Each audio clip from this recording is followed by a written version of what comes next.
वबरकातुहू। कैसे हैं सारे? उम्मीद है आप सब ठीक होंगे। तो आज जो है हम डिस्कस करेंगे, हमने जो है बायो के फर्स्ट लेक्चर में जो है कुछ इसका इंट्रोडक्शन पढ़ा था, छोटा सा इंट्रोडक्शन था, और फिर हमने कुछ ब्रांचेस पढ़ी कल, और आज जो है हम रिलेशनशिप पढ़ेंगे, relationship of biology to other sciences. हम देखते हैं कि है क्या relationship, what is the relationship, की क्या रिलेशनशिप है। ठीक है, तो रिलेशनशिप ऑफ बायोलॉजी, बायोलॉजी तो हमारे पास पता है एक सब्जेक्ट है, ठीक है ना, हमें पता है हम जो पढ़ रहे हैं वो बायोलॉजी है। तो रिलेशनशिप क्या होता है? ताल्लुक। ठीक है, और अदर साइंसेस मतलब बायो का दूसरी साइंसेस सब्जेक्ट के साथ क्या ताल्लुक है। ठीक है, एक हमारे पास सब्जेक्ट है बायो, बायो का दूसरे साइंस सब्जेक्ट जितने भी सब्जेक्ट्स हैं उनके साथ क्या ताल्लुक है, क्या रिलेशनशिप है, वो क्या कहलाएगा? Relationship of biology to other sciences, interdisciplinary sciences. Interdisciplinary sciences ये भी जो है इसका दूसरा नाम है। ठीक है, इसको इसी को कहा जाता है इंटरडिसिप्लिनरी साइंसेस। अब देखिए, इंटर मतलब between, inter means between, disciplinary, यहाँ पर डिसिप्लिनरी का मतलब वो नहीं है, इसका मतलब है सब्जेक्ट। डिसिप्लिन मीन सब्जेक्ट, और साइंसेस, अब साइंसेस से ही सारे सब्जेक्ट्स निकले हैं, फिजिक्स, केमिस्ट्री, बायो। ठीक है, बायो, मैथ, सारे के सारे साइंस से निकले हैं। तो एक बायो का मतलब हमारे पास सब्जेक्ट कौन सा हम पढ़ रहे हैं? बायो। बायो का दूसरे साइंस सब्जेक्ट के साथ क्या रिलेशनशिप है, क्या ताल्लुक है, वो क्या है? Interdisciplinary sciences. ठीक है, अब हम देखते हैं कि कुछ हमारे पास उन्होंने दी हुई है बुक में, कुछ डिस्कस की हुई है, हम उसे डिस्कस करते हैं। सबसे पहले है बायो और फिजिक्स, बायो एंड फिजिक्स का रिलेशनशिप। बायो एंड फिजिक्स का रिलेशनशिप तो क्या कहलाएगा? Bio physics. बायो और फिजिक्स का रिलेशनशिप क्या कहलाएगा? Bio physics. अब इसमें बायो एक अलग सब्जेक्ट है और फिजिक्स एक अलग सब्जेक्ट है, लेकिन बायो और फिजिक्स में अब देखिए हम यहाँ पर से पढ़े क्या, इसमें क्या पढ़ेंगे हम? इसमें इस सब्जेक्ट में हम क्या करते हैं कि प्रिंसिपल ऑफ फिजिक्स। फिजिक्स क्या है? Principle of physics.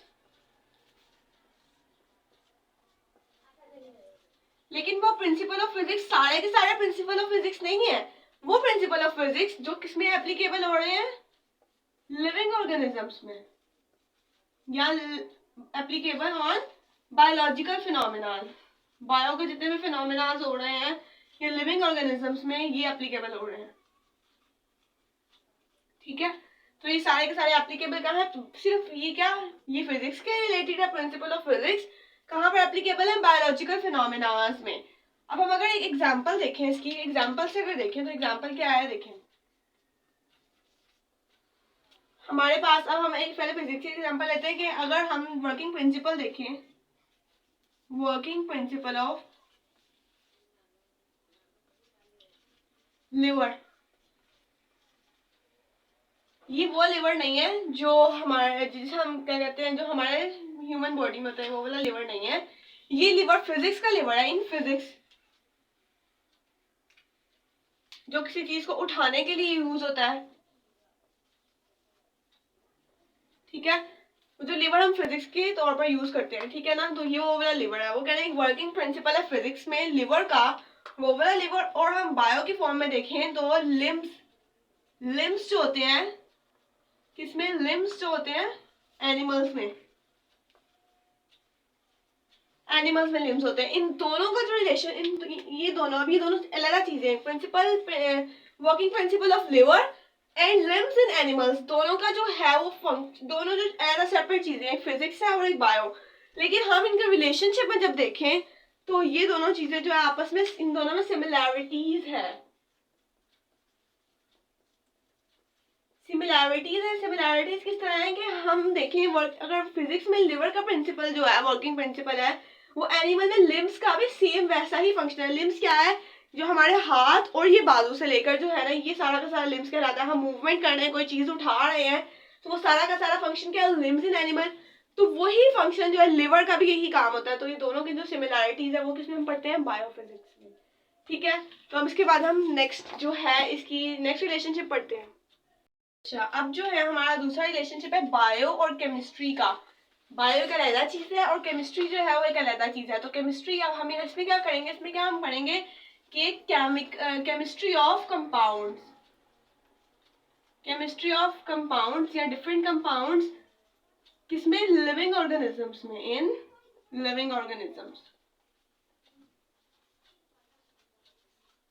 एक लिविंग ऑर्गेनिज्म में केमिस्ट्री ऑफ कंपाउंड। अब केमिस्ट्री तो एक अलग सब्जेक्ट है, क्या केमिस्ट्री भी लिविंग ऑर्गेनिज्म पे अप्लाई हो सकती है? तो जी हाँ, केमिस्ट्री भी लिविंग ऑर्गेनिज्म पे अप्लाई हो सकती है।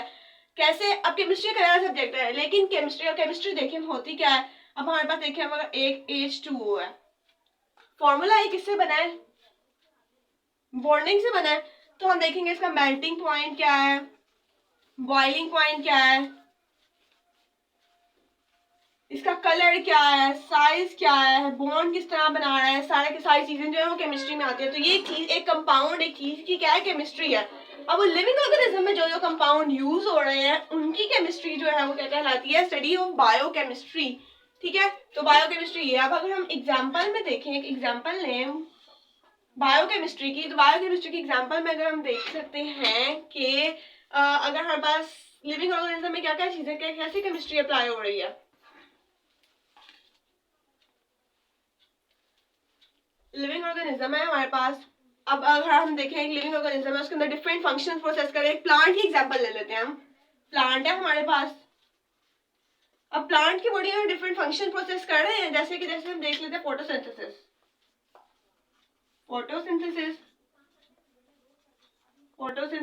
Respiration,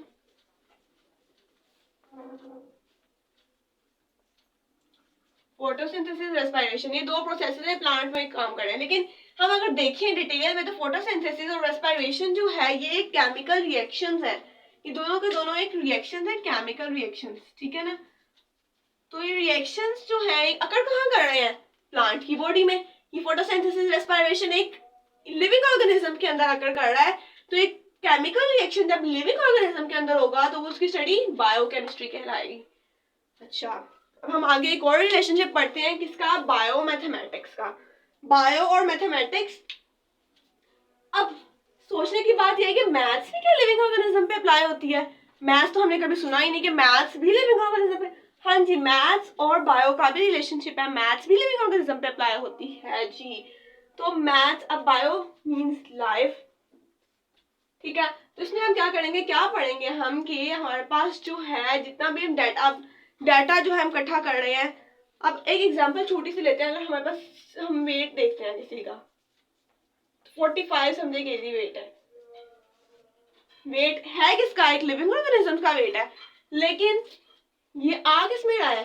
45 KG. ये कौन सी है? न्यूमेरिकल वैल्यू है। न्यूमेरिकल वैल्यू तो मैथमेटिक्स में होती है। तो मतलब ये कि बायो और मैथ्स का भी रिलेशनशिप है। तो बायो मैथमेटिक्स में हम क्या पढ़ेंगे कि हम मैथमेटिक्स की कैलकुलेशन या उसके जितने भी हैं लॉजिकल स्टेप्स जो हैं जितने भी वो बायो पे अप्लाई हो रहे हों तो वो क्या कहलाता है? Bio mathematics. बायो मैथमेटिक्स एक एग्जांपल अगर हम देखते हैं, एग्जांपल में हमने डाटा एनालाइज किया। डाटा किस तरह का एनालाइज किया हम कोई देख लेते हैं। कोई दो बच्चों को देख लिया, हमने वेट लिया। ठीक है, वेट लिया, एक का 25 निकल आया, दूसरे का वेट 28 निकल आया। दोनों को वेट लिया, है किसका?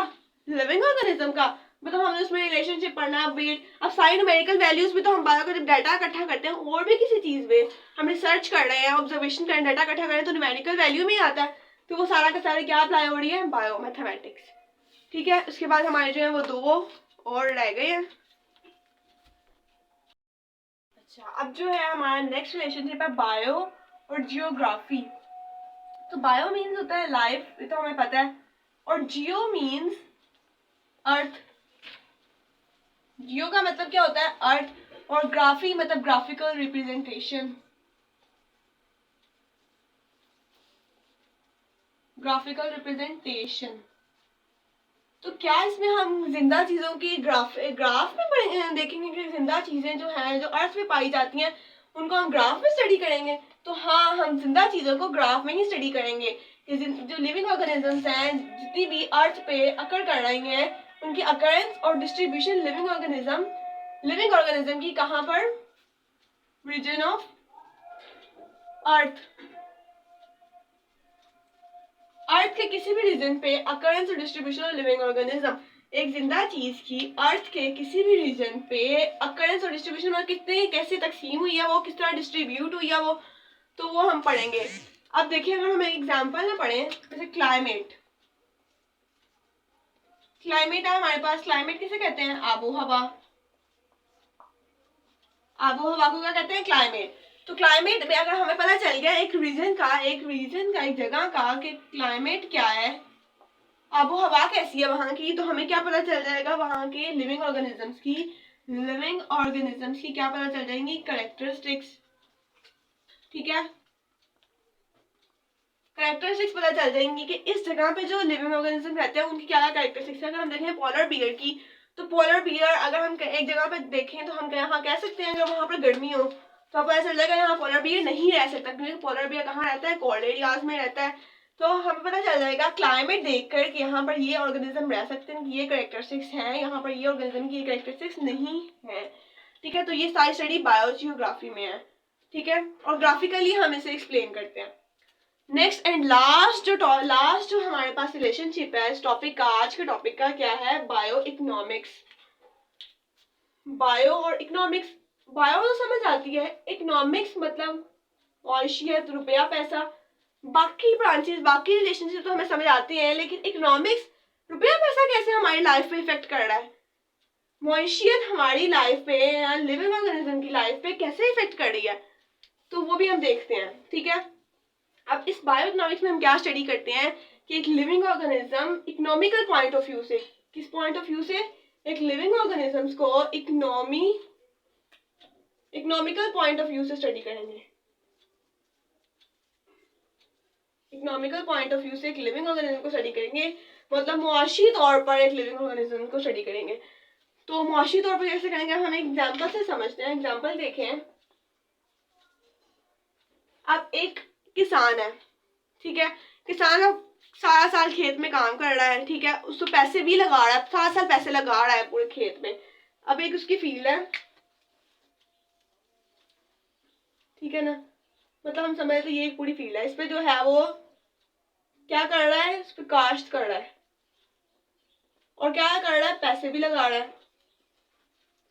उसके बाद वो क्या कर रहा है? उसके बाद कैलकुलेशन कर रहा है कि मैंने कितने पैसे पूरे साल में लगाए। ठीक है, कैलकुलेशन कर रहा है।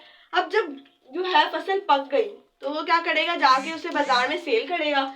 जब वो बाजार में सेल करेगा तो उसके बाद वो कैलकुलेट करेगा कि मेरे पास कितना जो है नुकसान हुआ और कितना फायदा। मींस क्या देखेगा? प्रॉफिट और लॉस को देखेगा। तो ये प्रॉफिट और लॉस, ये जो है बायो इकोनॉमिक्स में होता है कि हमें जो है इस चीज से कितना प्रॉफिट हो रहा है और कितना लॉस हो रहा है, जो है वो बायो इकोनॉमिक्स। ठीक है, आज का लेक्चर जो है हमारा यहीं पे एंड हुआ। ठीक है, हमने रिलेशनशिप पढ़ा बायो का, किसके साथ हमने बायो का पढ़ा? फिजिक्स के साथ, केमिस्ट्री के साथ, मैथमेटिक्स के साथ, जियोग्राफी के साथ एंड इकोनॉमिक्स के साथ। तो इंशाल्लाह नेक्स्ट लेक्चर में नेक्स्ट टॉपिक के साथ मिलेंगे। तब तक के लिए दुआ में याद रखिएगा, मेरे चैनल को सब्सक्राइब कीजिएगा। अल्लाह हाफ़िज़।